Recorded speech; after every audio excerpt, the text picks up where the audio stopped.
And what was your website? Let's get a video. And you don't even have to mention Asperger's food. You know, you're geek. You're garden variety geek.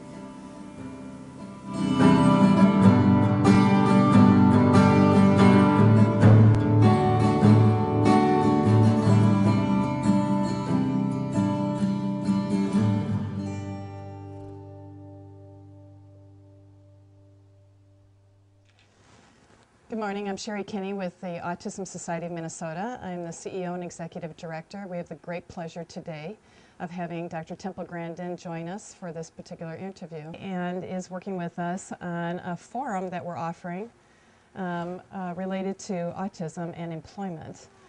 Thank you, Temple, for coming in and joining us. Well, it's good to be here. Thank you. I have a quick question for you. What should employers know about autism?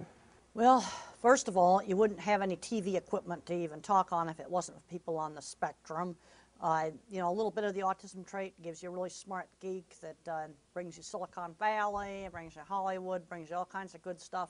Down at the other end of the spectrum, you've got people that are much more severe, nonverbal.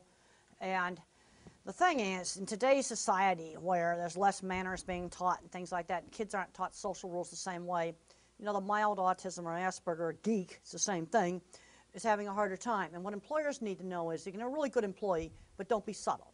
If they do something like being rude to a customer, don't say you were rude to a customer. What you need to do is pull them back into the office and tell them exactly what they did that was rude to a customer and why, and just tell them in a really matter-of-fact way. You know, you don't be vague. You need to tell them exactly what you're supposed to do in the job. Yeah, so those accommodations of talking in very black and white terms is helpful for somebody on the spectrum. What else is helpful? Things like being organized, a schedule? Yep, organized schedule. I mean, there's some kids with a lot of problems with scheduling. And again, I think it's because we're living a less ordered life today. I mean, when I was a child, meals were right on time. I was taught to be on time. I'm seeing more individuals today having trouble with that. That wasn't a big issue for me. Another issue is sensory sensitivities, and this isn't just autism. You can have kids with learning problems or dyslexia or ADHD where fluorescent lights flicker. And that 60-cycle flicker of fluorescent lights, it's like being in a discotheque. That can be bad, and as we're getting into more and more energy saving, this problem's going to get worse. Now, there are new kinds of lighting coming out. There will be a higher frequency that may not be a problem, but this could make the normal office environment just impossible for certain individuals. Not everybody on the spectrum. A lot of people on the spectrum have no problem with fluorescent lights. Loud sounds, going to need a quiet place to work. Another issue is multitasking. There are a lot of entry-level jobs that I couldn't do, like receptionist in a busy office, and I got to type at the same time. That's not going to work very well. You know, and the things that I do professionally, design work, this is something where I could go quietly off by myself and I design it. A lot of high-level work does not require multitasking. Okay, if you're working as an engineer, you're not multitasking. You've got to figure out how to design something, do some mathematical calculations. You can't be multitasking while you're doing that. Very good. And so jobs like computer design, jobs in engineering, what other jobs are good for those that are on the spectrum? There seem to be three different kinds of minds on the spectrum. You have the visual thinkers like me, photorealistic visual thinkers, often have difficulty in math, couldn't do algebra. A lot of these kids can do geometry, though, where good jobs for them are industrial design, graphic design, movie animation. In my industry, in the meat industry, there's a lot of people that are, you know, really kind of geeky that lay the plants out. They visualize all that stuff. Photography, training animals, those will all be really great fields. Then we have our pattern thinkers. It's a more abstract kind of thinking. Think chess, origami, organic chemistry molecules. These are your engineers. These are your computer programmers.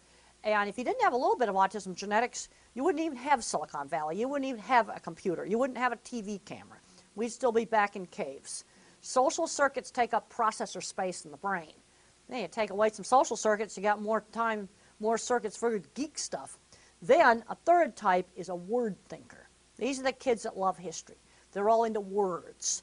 And these are the kind of kid that if they're working retail in a store, they're really going to know the products. They could be very useful working in retail, anything with record keeping they'd be good at.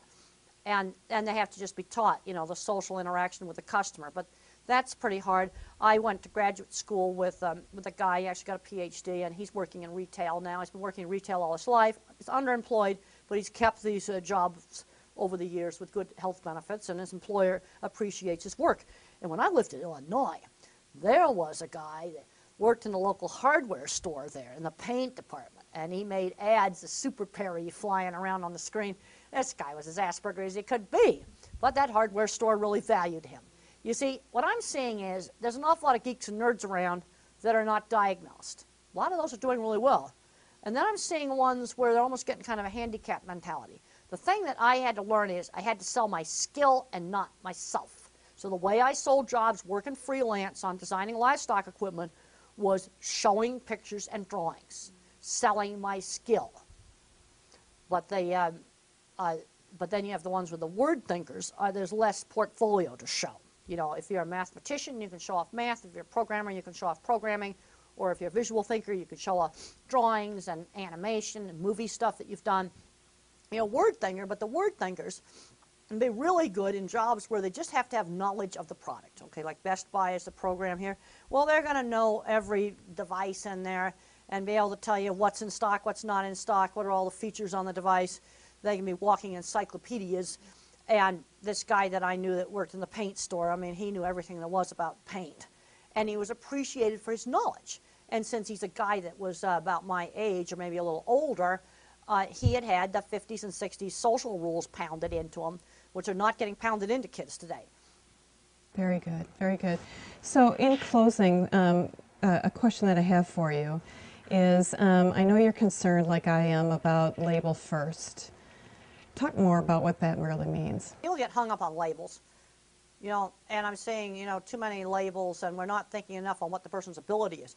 You know, we have to look at what is the person's problem. You know, actually, you go out to places like Silicon Valley, it's all full of mild autism, and they avoid the labels. They get worried about the kids being held back. And a lot of those kids get apprenticed into those fields. And this brings up another thing, teaching job skills young. You know, if your mom's a computer programmer, you can teach her son to be a computer programmer.